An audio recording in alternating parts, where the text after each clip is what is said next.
तो दोस्तों आज हो गया है 22 अगस्त 2020। बिहार समेत देश दुनिया की बड़ी और ताज़ा समाचार लेके आए सिर्फ आपके। चलिए फटाफट खबर शुरू करते हैं। उससे पहले अगर चैनल को अब तक सब्सक्राइब ना किया हो तो फटाफट चैनल को सब्सक्राइब कर दे, लाइक कर दे, शेयर कर दे, ताकि इसी तरह की खबर आप हर रोज़ देख सके। चलिए शुरू करते हैं आज की पहली बड़ी खबर।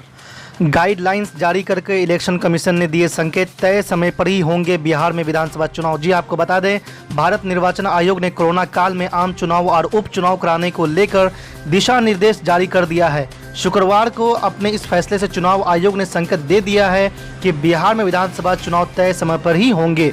अक्टूबर नवंबर के महीने में बिहार में चुनाव होने वाले हैं। हालांकि विपक्षी दल बाढ़ और कोरोना के त्रस्त राज्य में चुनाव को टालने की मांग कर रहे हैं। एनडीए में शामिल लोक जनशक्ति पार्टी भी अभी चुनाव कराने की पक्ष में नहीं है।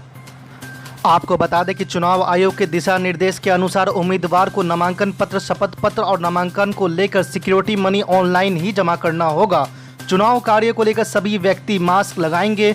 चुनाव से जुड़े हॉल रूम या परिसर में प्रवेश करने के दौरान थर्मल स्कैनिंग की जाएगी। वहां सैनिटाइजर, साबुन और पानी की व्यवस्था की जाएगी। सभी को सोशल डिस्टेंसिंग का पालन करना होगा। घर घर जाकर 5 लोगों को संपर्क करने की अनुमति दी जाएगी। आज की दूसरी बड़ी खबर, बिहार चुनाव को लेकर सुप्रीम कोर्ट में याचिका। कोरोना काल और बाढ़ तक चुनाव नहीं कराने की मांग की गई है। जी आपको बता दें कि बिहार चुनाव को लेकर सुप्रीम कोर्ट में एक याचिका दायर की गई है। इस याचिका में मांग की गई है कि वो चुनाव आयोग से बिहार में तब तक चुनाव नहीं कराने का निर्देश दे जब तक राज्य में कोरोना संक्रमण और बाढ़ मुक्त नहीं हो जाता। बता दें कि बिहार में विपक्षी पार्टियों ने विधानसभा चुनाव को लेकर आगे टालने की मांग की है। बिहार में अक्टूबर नवंबर में विधानसभा चुनाव संभावित है। बिहार चुनाव को लेकर पूर्व केंद्रीय वित्त मंत्री और यूनाइटेड डेमोक्रेटिक अलायंस के संयोजक यशवंत सिन्हा ने बृहस्पतिवार को कहा है कि विधानसभा चुनाव को समय कोविड-19 महामारी के मद्देनजर बढ़ाया जाना चाहिए।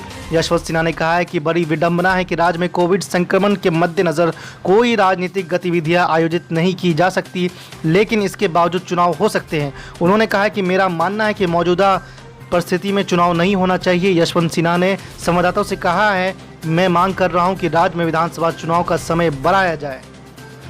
आज की तीसरी बड़ी खबर, बिहार में शुक्रवार को 2461 नए कोरोना संक्रमित मरीजों की पहचान की गई है। इस प्रकार राज्य में कुल संक्रमितों की संख्या बढ़कर 1,17,671 हो गई है। स्वास्थ्य विभाग के अनुसार राज्य में पटना सहित 8 जिलों में 100 से अधिक कोरोना संक्रमित मरीज मिले हैं। पटना में सबसे ज़्यादा 308 नए संक्रमितों की पहचान की गई है। अररिया में 116, पूर्वी चंपारण में 139, कटिहार में 103, मधुबनी में 134, मुजफ्फरपुर में 161, नालंदा में 103 और सारण में 103 संक्रमित मिले हैं।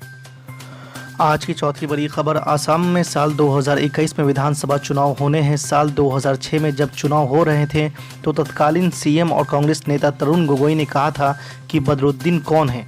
आज आलम यह है कि कांग्रेस पार्टी उन्हें बदरुद्दीन अजमल की all India United democratic front से गठबंधन की तैयारी कर रही है।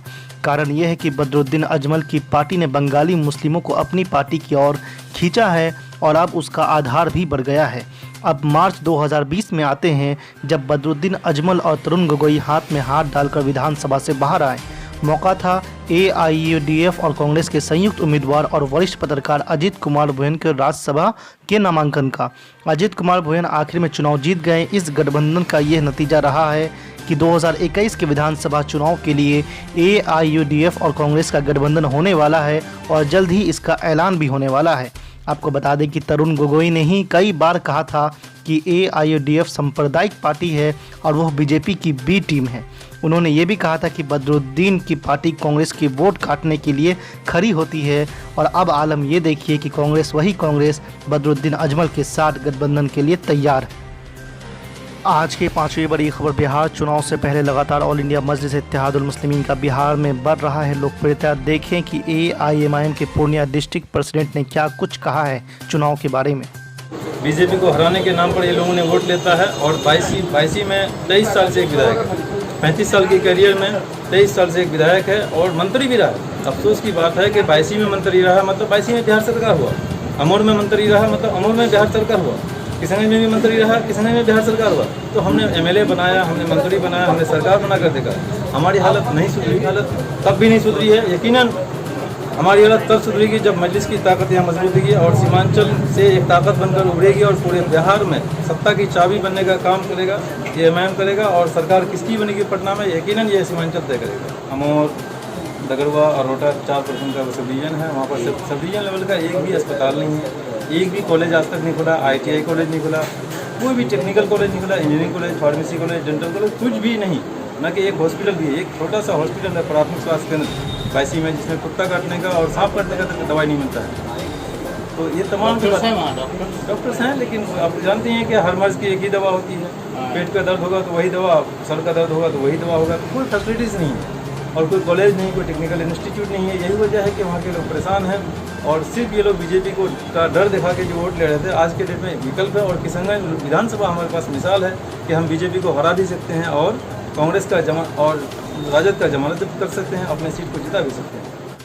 आज की छठी बड़ी खबर जाप सुप्रीमो पप्पू यादव का बड़ा ऐलान। उन्होंने कहा है कि बिहार के मुख्यमंत्री जो अगला बनने वाले हैं वो कोई दलित समाज से बने। और मैं चाहता हूं इस प्रदेश का नेतृत्व कोई दलित मुख्यमंत्री करे। और मैं ये बार बार कह रहा हूं, और इस मामले में मैं खुली किताब हूं। सिर्फ ऑफर राजद ने किया है कि मैं चिराग जी का सम्मान करना चाहता हूं, तो मैं राजद के प्रवक्ता से जानना चाहता हूं, क्या चिराग को मुख्यमंत्री के लिए स्वीकार आप कर लिए? आप चिराग को मुख्यमंत्री के लिए स्वीकार करें, पप्पू यादव निस्वार्थ आपके साथ खड़े हो। कल उनका बयान था कि चिराग का अपमान हो रहा है। कोई कसर रामविलास जी के अपमान में नहीं रखा है। दोनों, जितना अपमान रामविलास जी का दोनों ने समय पर किया, और आज जितना अपमान जीतन राम मांझी के बाद रामविलास जी का अपमान ये कर रहे हैं, इससे साफ है कि इन दोनों आदमी की नियत इस बिहार के सबसे बड़े निर्माण में भूमिका निभाने वाले 29% जो समाज का सबसे महत्वपूर्ण वर्ग है, उसको राजनीति के हाशिए पर डालना चाहती। इसीलिए मेरा अंतिम लाइन है कि कल राजद के प्रवक्ता का जो बयान है, चिराग जी अपमानित हो रहे हैं, मैं स्वागत करूंगा। तो आप स्वागत करें कि चिराग जी आए और मुख्यमंत्री का नेतृत्व करें, बिना किसी घटक की, किसी स्वार्थ के। जन अधिकार पार्टी आपके साथ खड़ी। और कुछ पूछना तो पूछ। पप्पू यादव जी का क्या स्टैंड है? मेरा स्टैंड पूरा खुला है, जनता के साथ है। अभी चुनाव की स्थिति नहीं है। दिनों दिन डॉक्टर मर रहे हैं, परसों एक डॉक्टर फिर मरे, आंख में धूल झोंक रहे हैं। 72 लाख लोग सड़क पर हैं और अभी लगातार डेली मर्डर और हत्या हो रही है। हालात अच्छे नहीं हैं। बदलाव की दृष्टि है पप्पू यादव की, स्टैंड क्लियर है। 30 साल का कोई नेतृत्व पप्पू यादव नहीं चाहता।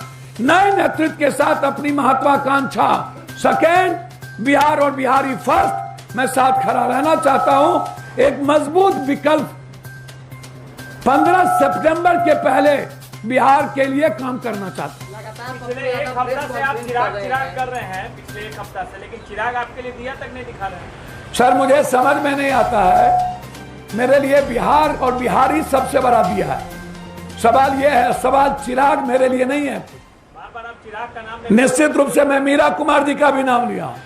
मैं 4 महीना पहले दलित और अत्यंत पिछड़े वर्गों से मुख्यमंत्री बना, हमारी घोषणा है।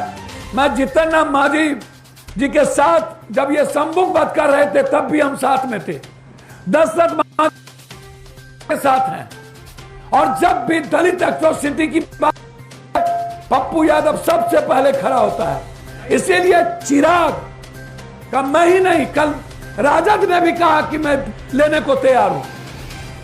तो पप्पू यादव ने कहा मुख्यमंत्री को सामने में लाइए।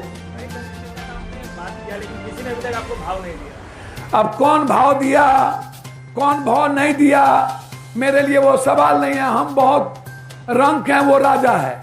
हमको माफ कर दीजिए, हमको भाव की चिंता नहीं है, हमको बिहार की चिंता है। लगातार पप्पू यादव प्रेस कॉन्फ्रेंस कर रहे हैं विकास इधर को और को पूछने दीजिए।